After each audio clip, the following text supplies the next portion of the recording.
he can win with just about anyone back there quarterback. So my Iron Jack poll question, I want to ask you which quarterback position or which quarterback situation would you prefer? So you got that situation. And then we all know about, we'll get to the Jets and the Packers in a minute. Carolina, they have the first overall pick. So that's a different situation.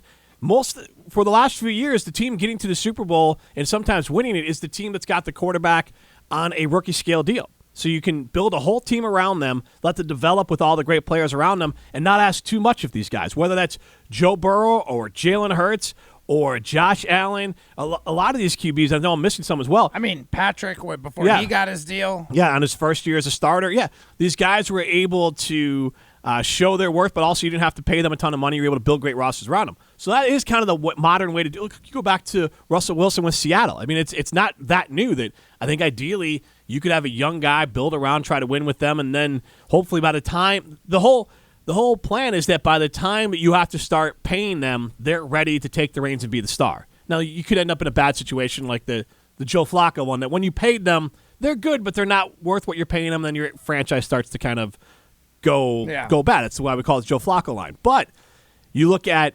the Carolina Panthers, they have 4 guys they could pick from. I don't know which one's the right one. If it's Richardson, if it's Stroud, if it's Young, or if it's Levis, I don't know which one's right, but they can pick whatever they want, and they get to start over with their guy and coach him up exactly how they want to be. So that's another scenario. You got the Jets, who are in line to get a Hall of Fame, top 10 all-time quarterback, who still, even if he plays the same way he played last year, is a top 10 quarterback in the league, and they almost made the playoffs with Joe Flacco, Zach Wilson, and Mike White as their quarterback. Right. So not too much of a stretch to think that they would be a lock for the playoffs with the exact same play from Aaron Rodgers that he gave the Packers last year.